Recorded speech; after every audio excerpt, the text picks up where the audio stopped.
தென்னாடுடைய சிவனே போற்றி, எந்நாட்டவர்க்கும் இறைவா போற்றி. விருச்சிக ராசி அனுச நட்சத்திரம். இந்த அனுச நட்சத்திரம் சனியுடைய நட்சத்திரம். தசா காலங்கள் 19 வருடம்.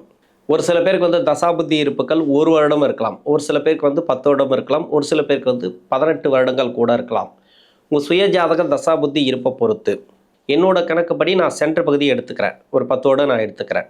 ஒரு 25 வயசுக்கு மேலே நீங்கள் முதல் பாதத்தில் இருந்தீங்கன்னா என்ன தசை நடக்கும், 4ஆம் பாதத்தில் இருந்தால் என்ன தசை நடக்கும், 2, 3 பாதத்தில் இருந்தால் என்ன தசை நடக்கும் அப்படிங்கிறத நான் விளக்கத்தை கொடுக்குறேன். 25 இல்லைனா 22க்குள்ளே படிக்கிற காலகட்டம் மட்டுமே என்னோட கணக்குப்படி நான் 10 நான் தசாபுத்தி இருப்புகள் எடுத்துக்கிறேன்.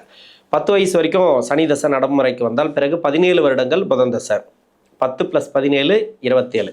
27 வயசு வரைக்கும் புதன் தசை வரும். ஒரு சில பேர் புதன் தசை முடிவு பகுதியில் இருக்கலாம் 22 வயசுக்குள்ளே. ஒரு சில பேர் புதன் தசை ஆரம்ப பகுதியில் கூட இருக்கலாம். ஒரு சில பேர் புதன் தசை ஆரம்ப பகுதியில் கூட இருக்கலாம். உங்கள் சுய ஜாதக தசாபுத்தி இருப்பை பொறுத்து. இப்போ 22, 24 வயசுக்குள்ளே இருக்கிறவங்களுக்கு எப்படி இருந்தாலும் சரி, என்ன தசை நடந்தாலும் 2023 இல்லைனா 24க்கு மேலே உங்களுக்கு நிறைய ப்ராப்ளத்தை கொடுத்துருக்கு. படிப்பு ரீதியாக அந்த படிப்பு ரீதியாக இருக்கக்கூடிய நெருக்கடிகள் மாறும். குரு ராசிக்கு 9ஆம் இடத்துக்கு வரார். உச்ச வீடு 9ஆம் இடத்துலேருந்து ராசிக்கு 5ஆம் பார்வையாக ராசிக்கும், 7ஆம் பார்வையாக ராசிக்கு 3ஆம் இடத்தையும், 9ஆம் பார்வையாக ராசிக்கு 5ஆம் இடத்தையும். அருமையான பார்வைகள். குரு இருக்கிற இடமும் சிறப்பு, பார்க்குற பார்வையும் சிறப்பு. குரு பயிற்சிக்கு முதன்மையான யோகத்தை அனுபவிக்கக்கூடிய ராசி எது அப்படின்னு கேட்டால் விருச்சிக ராசி தான். ஏன்னா விருச்சிக ராசி மட்டும்தான். நான் எல்லா ராசிக்கும் அதுமாதிரி சொல்லவே மாட்டேன். எல்லா ராசிக்கும் தசாபுத்தி பலன்கள், எல்லா ராசிக்கும் நட்சத்திரத்துக்கு நான் சொல்லிகிட்டே வந்திருக்கேன்.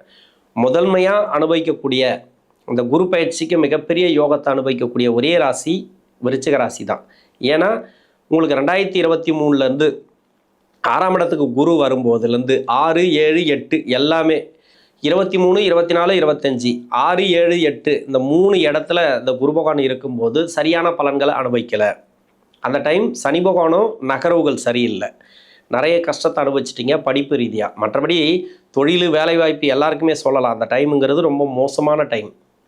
நிறைய கஷ்டங்கள். அதாவது 2ஆம் அதிபதினு சொல்லக்கூடியவரும் 5 குடைய கிரகம், பூர்வ புண்ணிய ஸ்தானாதிபதி, பொருளாதாரத்தை சொல்லக்கூடிய கிரகம், தனவாக்கு குடும்ப ஸ்தானாதிபதி குரு. இவர் அந்த மறைவு ஸ்தானத்தில் இருக்கும்போதெல்லாம் நிறைய பிரச்சனைகள் கொடுத்தார். 7ஆம் இடத்துல வரும்போது பரவாயில்ல, அவ்வளோதான், ரொம்பலாம் நன்மை அப்படின்லாம் சொல்லியிருக்க முடியாது. இப்படி பார்த்தாலும் தசாபுத்தி உங்களுக்கு பிரச்சனைகளை கொடுத்துருக்கோம். சனி நகர்ந்த இடத்துல தசாபுத்தி பிரச்சனைகளை கொடுத்துருக்கு. வேலை வாய்ப்பில் பிரச்சனைகளை கொடுத்துருக்கு. தொழிலில் பிரச்சனைகளை கொடுத்துருக்கு. இது எல்லாமே இப்போ நிவர்த்தி ஆகும். டோட்டலாகவே இந்த விருச்சிக ராசிக்கு அவ்வளோ யோகத்தை கொடுக்கக்கூடிய டைம். குரு பார்வை ராசிக்கு இருக்கா, சிறப்பு. தெளிவான எண்ணங்கள் பிறக்கும், தெளிவான முடிவெடுப்பீங்க. இப்போ தான் தன்னம்பிக்கை, தைரியம், புத்துணர்ச்சி எல்லாமே உங்களுக்கு ஒரு அதிகப்படியாக ஒரு 100 கிலோமீட்டர் ஓடி ஜெயித்த மாதிரி. எவ்வளோ ஜெயிக்கணும்னு நினச்சிங்களோ இந்த டைம் வரும்போதே, குரு பார்வை உங்கள் ராசிக்கு படும்போதே அந்த ஜெயித்த மாதிரி ஒரு ஃபீல் வருது இல்லையா, நீங்கள் ஜெயிச்சிருவீங்க, அவ்வளோதான். இப்போ தசாபுத்தி ரீதியாகவும் உங்களுக்கு நல்லா இருந்துச்சுன்னா அமோக வெற்றி வாய்ப்புகள் கண்டிப்பாக நல்லாயிருக்கும். ஏன்னா உங்கள் சுய ஜாதகத்தை எடுத்து பார்த்தா 7.5 சனி ஆரம்பிச்சதுலேருந்து இப்போ தான் உங்களுக்கு நல்லா இருக்குது. கிட்டத்தட்ட ஒரு 12, 13 வருஷத்துக்கு பிறகு இந்த குரு ஒரு புத்துணர்ச்சியை கொடுக்குறார். இந்த டைம்லேருந்து தான் உங்களுக்கு நல்லாயிருக்கும். உங்கள் சுய ஜாதகத்தை பார்க்காமே சொல்லிடலாம், அவ்வளோ நல்லாயிருக்கும் அப்படின்னு சொல்கிறேன். அவ்வளோ வெற்றி வாய்ப்புகளை கொடுக்கக்கூடிய டைம். படிக்கிற காலகட்டத்தில் நிறைய பிரச்சனைகள் அனுபவிச்சிருப்பீங்க, அவங்களும் சேர்ந்து தான். இப்போ படிப்பு நல்லாயிருக்கும். நிறைய உங்களுக்கு படிப்பு சார்ந்து மேல் படிப்புக்காக, வெளிநாடு சம்மந்தப்பட்ட படிப்புக்காக நீங்கள் என்னென்னலாம் முயற்சி பண்ணுறீங்களோ அந்த அளவுக்கு நல்லாயிருக்கும். என்னை பொறுத்த வரைக்கும் எல்லா வீடியோவில் நான் சொல்கிறது ஒரே ஒரு விஷயந்தான். ஒரு 2-3 நிமிஷம் மட்டும் சொல்லி முடிச்சிடறேன். ஏன்னா நிறைய பேருக்கு போர் அடிக்கலாம். எந்த அளவுக்கு படிக்க முடியுமோ இந்த வயசு காலத்தில் படிச்சிருங்க. 25 வயசுக்குள்ளே உங்களால் எவ்வளோ முடியுமோ அவ்வளோ படிச்சிருங்க. பின்னாடி வரக்கூடிய தசைகள் உங்களை கஷ்டப்படக்கூடிய அமைப்பில் இருந்தால் இது நல்ல அமைப்பை கண்டிப்பாக கொடுக்கும். பின்னாடி படிச்சிட்டிங்கனாக்கா, படிக்கலைன்னா ரொம்ப கஷ்டப்படுவீங்க. படிச்சிருங்க. எந்த அளவுக்கு படிக்கணுமோ அந்த அளவுக்கு படிச்சிருங்க. தவறான வழியில் ஒரு சில பேர் போகிறாங்க. அவங்க சுய ஜாதகத்தில் இந்த செவ்வாய், குரு, சுக்கிரன் இந்த 3 கிரகமும் ராகு கேதுவோடு சேர்ந்துருக்கும், இல்லை லக்னத்துக்கு மறைவு ஸ்தானத்தில் இருக்கும். ஒரு சில பேருக்கு இருந்துச்சுன்னு வச்சிங்களேன், அது மாதிரி மோசமாக பாதிப்பாங்க. திருமணம் எல்லாம் பார்த்தீங்கன்னாக்கா 18, 19 வயசில் திருமணம் நடக்கிறது, அப்பா அம்மா சொல் பேச்சு கேட்காம போய் திருமணம் பண்ணுறது, லவ் அப்படிங்கிற ஒரு விஷயத்தில் சொல் பேச்சு கேட்காம இருக்கிறது, பிரச்சனைகள், அப்பா அம்மாவுக்குள்ள பிரச்சனைகளை வைக்கிறது, 2 குடும்பத்துக்குள்ள பிரச்சனைகளை வைக்கிறது. நான் எல்லாருக்கும் சொல்லலை, இது மாதிரி இருக்கிறவங்களுக்கு சமீப காலமாக நடக்குது. ஏன்னா இதில் வந்து ஏன் நடந்ததுன்னா, டைம் சரியில்லைனாக்கா தசாபுத்தியும் சரி இருக்காது. தசாபுத்தி சரியில்லைனாக்கா வீட்டில் யாருக்காவது 7.5 சனி அஷ்டம சனி போயிடுச்சுனாக்கா இது மாதிரிலாம் நிறைய கஷ்டங்களை அனுபவிச்சிருக்கலாம். எல்லாருக்கும் நான் சொல்லலை, பொதுவாக இது மாதிரி இருக்கிறவங்களுக்கு வந்து ரொம்ப கஷ்டத்தை பின்னாடி அனுபவிப்பாங்க.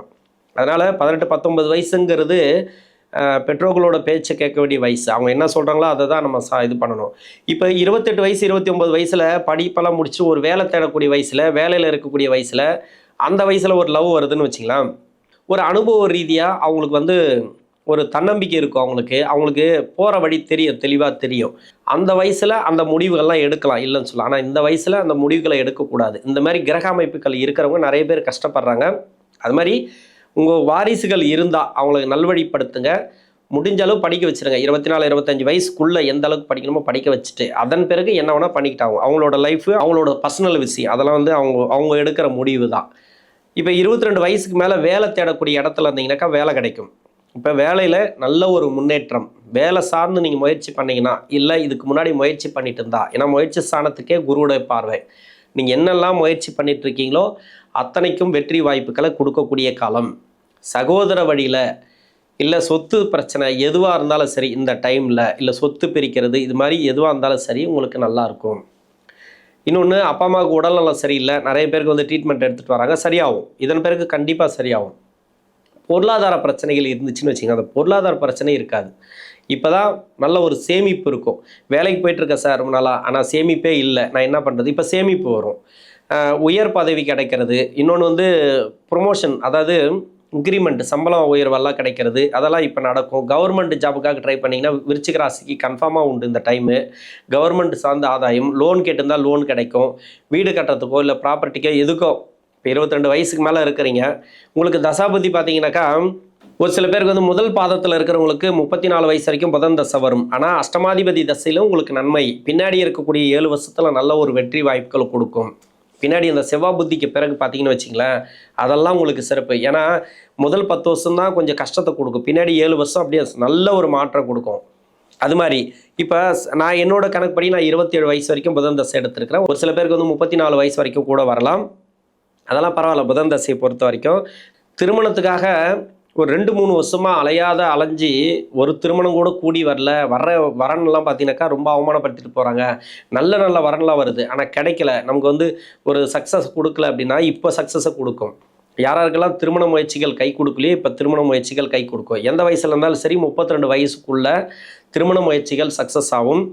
நல்ல ஒரு சுப விசேஷம் நடக்கிறது. யாராக இருந்தாலும் சரி, உங்கள் வீட்டில் யாருக்கோ இப்போ சகோதர சகோதரிகளுக்கு திருமணத்துக்காக முயற்சி பண்ணாங்களா அவங்களுக்கு இப்போ திருமணம் கூடி வந்துடும்.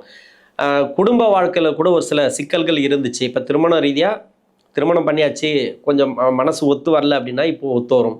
கோர்ட்டு கேஸு வழக்குகள் எதனா போயிருந்துச்சுன்னா கூட அதெல்லாம் தீர்வுக்கு வரதுக்குனா வாய்ப்பு இருக்குது. கடன் பிரச்சனை இருந்தால் கூட அந்த கடன் பிரச்சனை தீரும்.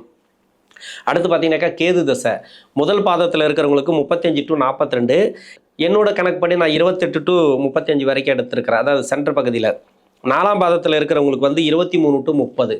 அதாவது 23 வயசுக்கு மேலே 30னாக்கா கேது தசையில் ஒரு சில பேர் திருமணம் பண்ணக்கூடாதுன்னு சொல்லுவாங்க. அது சுய ஜாதகத்தை பார்த்துக்கணும். மெயினாக கேது தசைனாக்கா இந்த ராசிக்கு வந்து சனியோட வீட்டில் இருந்து கேது தசை பண்ணிச்சுனாக்கா திருமணங்கிறது கொஞ்சம் தள்ளி போகிறதா நல்லது. அப்போ வயசான பிறகு எப்படி நம்ம திருமணம் பண்ணுறது கொஞ்சம் பார்த்துக்கணும்.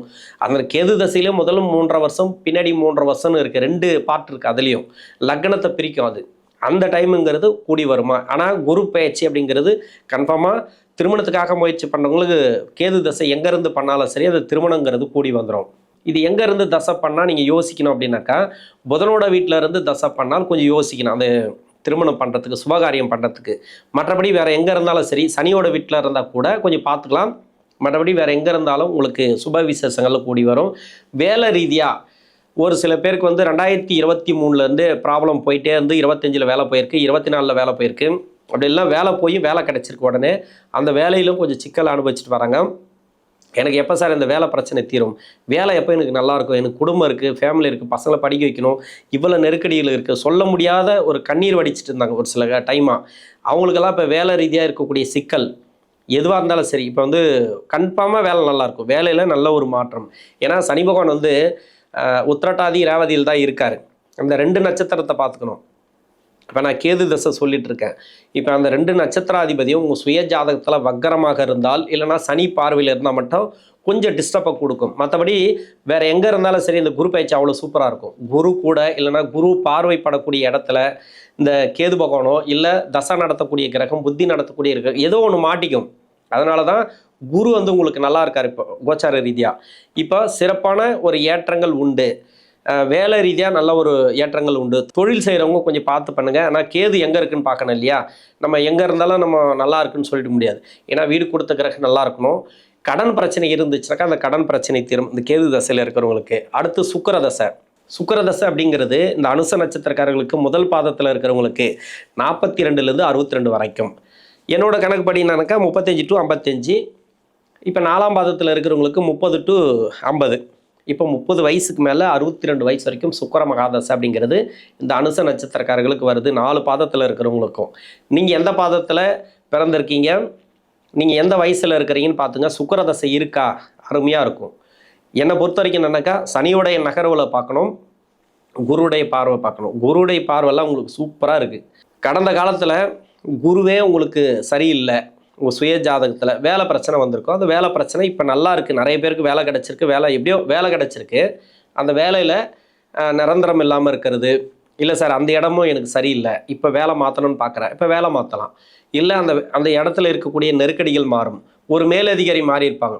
ரொம்ப நாளாக ஒரு மேலதிகாரி மாறி அந்த கான்ட்ராக்ட் பேசிக்கில் ரொம்ப தொல்லை கொடுத்துட்டு வந்திருப்பாங்க இல்லையா? இப்போ அந்த மேலதிகாரியே மாறுவாங்க. இப்போ அந்த இடம் மாறின உடனே உங்களுக்கு நல்லா இருக்கும். உங்களுக்கு பிடிச்ச மாதிரி ஒரு மேலதிகாரி வர்றது, இல்லை நீங்களே மேலதிகாரியை போகிறது, இது மாதிரி கவர்மெண்ட் சார்ந்து ஒரு ஆதாயம். லோன் கேட்டிருந்தீங்கன்னாக்கா லோனு, கவர்மெண்ட் வேலை கிடைக்கிறது. ஒரு சில பேருக்கு வந்து நல்ல ஒரு மாற்றங்கள் இந்த டைம்லாம் உண்டு. சுக்கிரதசையை பொறுத்த வரைக்கும் என்னன்னா, இந்த ராசிக்கு 7 குடையவன் 12ஆம் அதிபதி நிறைய சுப விரயங்களை அதிகமாக கொடுக்கும். குரு நல்லா இருக்கும்போது சுப விரயத்தை கொடுக்கும். 23லேருந்தே நிறைய செலவுகள் கொடுத்துருக்கும். தேவையில்லாத செலவு, தண்ட செலவெல்லாம் போயிருக்கும் உங்களுக்கு. வீண் செலவுகள், எதுக்கடா இந்த செலவு பண்ணோம் அப்படின்லாம் இருந்திருக்கலாம். அந்த செலவு மூலிமா ஒரு ஆதாயம் இப்போ வரும். யாருக்கும் செலவு பண்ணியிருப்பீங்க, அவங்க வந்து இப்போ உதவுவாங்க. அது மாதிரி இந்த சுக்கிரதசையில் இப்போ இடம் வாங்கணும்னு நினச்சிருந்தா இடம் வாங்கலாம், வீடு கட்டணும்னு நினச்சிருந்தா வீடு கட்டலாம். இன்னொன்று வந்து ஒரு வீடு விற்காமல் இருக்கும், இல்லை ஒரு இடம் விற்காமல் இருக்கும். அந்த இடத்த விற்றுட்டு இன்னொரு இடம் வாங்கணும்னு நினச்சிருப்பீங்க, அது ஓகே, அதெல்லாம் இப்போ நடக்கும். சொத்து பிரிக்காமல் இருக்கிறது, சகோதர சகோதரிகள் வழியில் பிரச்சனைகள் இருக்கிறது, இது எல்லாமே அந்த சுக்கிரதசைக்கு கிளியர் ஆகும். டோட்டலாக உங்களுக்கு வந்து பார்த்தீங்கன்னு வச்சிங்களேன், இப்போ எடுக்கக்கூடிய முயற்சிகள், ஏற்கனவே எடுத்த முயற்சிகள், எவ்வளோ தான் முயற்சிகள் எடுத்திருந்தாலும் அந்த முயற்சிகள் வீணாக போயிருக்கு. இப்போ வந்து சக்ஸஸை கொடுக்கும் சுக்கிரதசையில். அடுத்து வந்து சூரிய தசை. இப்போ வந்து 4ஆம் பாதத்தில் இருக்கிறவங்கலேருந்து முதல் பாதம் இருக்கிற வரைக்கும் 51 வயசுலேருந்து 70 வயசுக்குள்ளே தான் சூரிய தசை. இந்த சூரிய பகவானை பற்றி சொல்லிட்டேன். ஏன்னா 10ஆம் அதிபதினு சொல்லக்கூடியவர். இந்த தசையே நல்லாயிருக்கும் உங்களுக்கு. இந்த தசையும் சொல்லலாம். இன்னொன்று வந்து சந்திர தசையை சேர்த்து சொல்லலாம். பாகிஸ்தானாதிபதி தசை, 2 தசையும் உங்களுக்கு. ஏன்னா 2 தசையும் நான் சேர்த்து சொல்லிடுறேன், செவ்வாய் தசையோடு சேர்த்து சொல்லிடுறேன், 3 தசையும். ஏன்னா யோகாதிபதிகளோட தசைகளை சேர்த்து சொல்லலாம், தப்பு கிடையாது. ஏன்னா திரும்ப ரிப்பீட்டட் வார்த்தை வரக்கூடாது இல்லையா? அதனால் சொன்னதையே சொல்லிட்டு இருக்காப்ல அப்படின்னு சொல்லக்கூடாது. ஒவ்வொரு தசைக்கும் கடன் பிரச்சனை இருக்குது. இப்போ கேது தசையில் இருக்கிறவங்களுக்கும் கடன் இருக்குது சார், அந்த கடன் தீருமான்னு பார்த்துட்டு இருப்பாங்க. இடம் வாங்கணும்னு நினச்சிட்டு இருப்பாங்க. இப்போ கேது தசைக்கு அதை சொல்லணும். கன்ஃபார்மாக 4ஆம் இடம் சம்மந்தப்பட்டது இல்லை 3ஆம் இடம் சம்மந்தப்பட்டதுன்னா ஒரு கிரகம் நீங்கள் கடன் கொடுக்க இல்லை கடன் வாங்க முயற்சி பண்ணிட்டு இருப்பீங்க. கடன் கொடுத்துடலாம், உடனே வாங்கிடலாம், உடனே வாங்கிடலாம். ஆனால் கிடைக்காத பொருள் இருக்குது இல்லையா? ரொம்ப நாளாக ட்ரை பண்ணிகிட்டு இருக்கேன் சார், லோனுக்கு ட்ரை பண்ணுறேன், கேதுவோ சுக்கிரனோ இல்லை சூரியனோ ஏதோ ஒன்று. இப்போ முயற்சி பண்ணிகிட்டு இருக்கேன்னா முயற்சி ஸ்தானத்துக்கு குரு பார்வை பதியுது.